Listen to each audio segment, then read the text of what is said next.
Welcome back to class. Our topic for this week is population.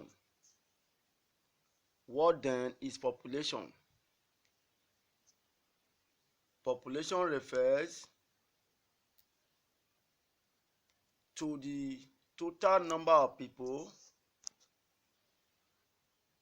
living within a geographical area or country at a particular time. Different types of population exist. We have the optimum population, we have underpopulation, and overpopulation. This will be explained accordingly. So what then is optimum population? It occurs when the total number of people, when combined with other factors of production, yields maximum output of goods and services in a country in a given period of time.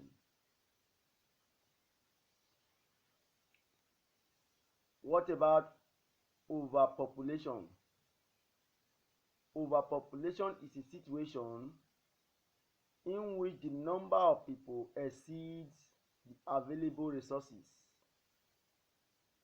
Overpopulation has the following effects. It leads to a fall in the general standard of living. Secondly, it causes unemployment.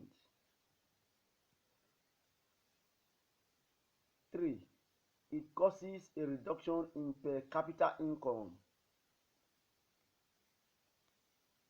And lastly, it leads to acute shortages of social amenities, e.g. schools, water, electricity, and so on and so forth. On the other hand, what is underpopulation? A country is said to be underpopulated if the number of people in a country is too few to make the best or full use of the resources available. Underpopulation can also be referred as when there are far more resources in a country or area than that can be used by the total population living there. Canada and Australia are a good examples of countries that are underpopulated. The following are the effects of an underpopulated country. 1. It causes underutilization of resources. That is, resources might not be fully utilized.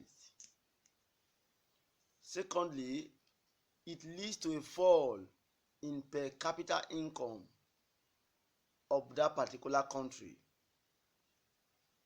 Then thirdly, it leads to employment of foreigners due to inadequate labor force. You will recall in this case, resources are far more than the available individuals inhabiting that particular country or state. So some resources will lie idle, and instead of that, foreigners will be employed. So the diagram we are seeing represent the three forms of population just explained. By my far left, we have underpopulation, while by my right is overpopulation. In between underpopulation and overpopulation, we have optimum population, which is the highest output per head. In general, it should be noted that optimum population rarely exists. Optimum population rarely exists. What we have is either a country is underpopulated or overpopulated. So optimum population is a concept that can only exist in theory in most cases. So the next thing we shall discuss now is determinants of population sizes and growth. What determines the size of population, the size and growth of a given population? The first determinant of population size is the birth rate. So what then is the birth rate? The birth rate can be defined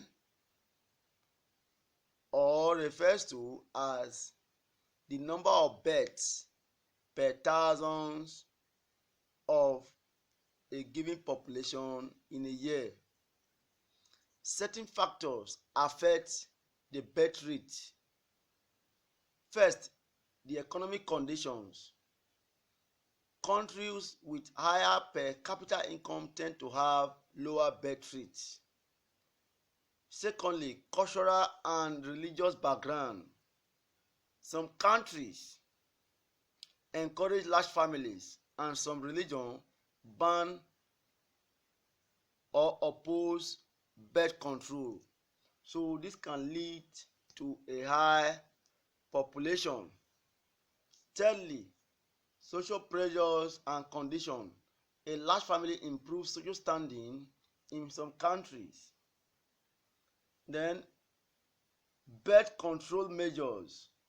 Birth rate depends on the availability and use of birth control measures, like the use of family planning, the use of condom, and some other birth control measures. All these can affect birth rate, either increases or reduces the birth rate. Then political factors. Education, tax policies can also influence birth rate. The more time you spend in your education, the more years you spend in education can determine the birth rate. If you spend more years in schooling and education, that can reduce the birth rate. The next determinant of population growth and size is the death rate. What then is the death rate?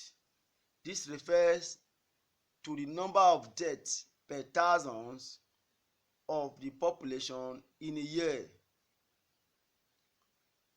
What are the factors that influences death rate?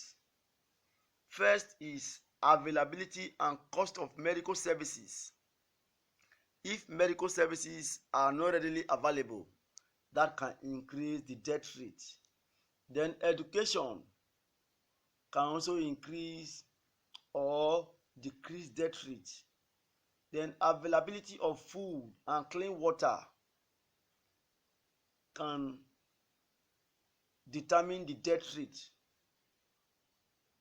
If you don't have enough food for yourself and your family, that can increase the death rate through malnutrition.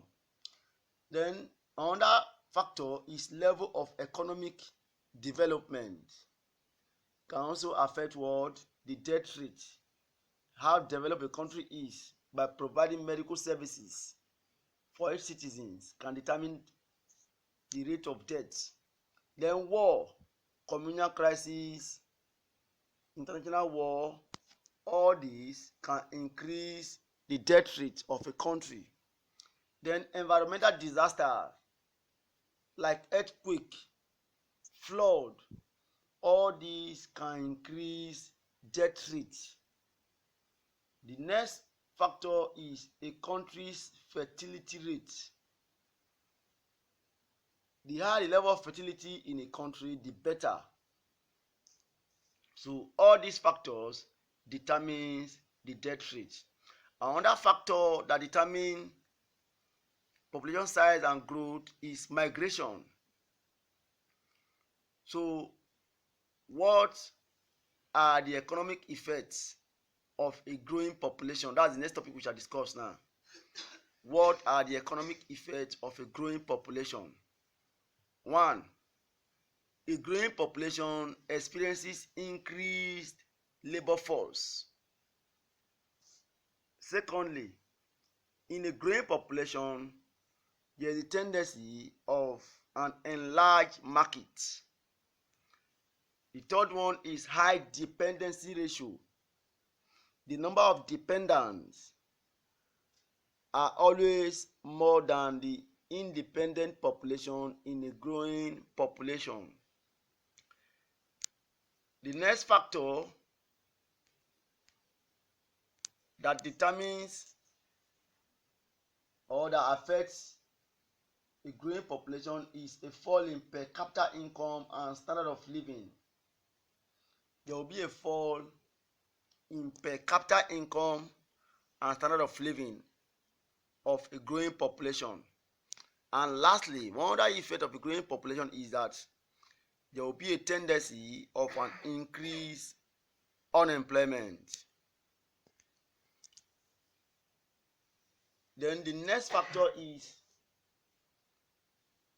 the effects of an aging or declining population. 1. There will be a decreased labor force. There will be a new pattern of demand. Attention will be shifted to the production of items that are needed by the aged than items needed by the young and growing population. Again, there will be a high dependency ratio. There will be a lot of dependents, the aged, pensioners, and so on. Then another effect of an aging population is it leads to a fall in gross domestic product. And lastly, it leads to a fall in the standard of living and also reduces the population size. Goodbye and have a nice time till we see in the next class. Bye bye.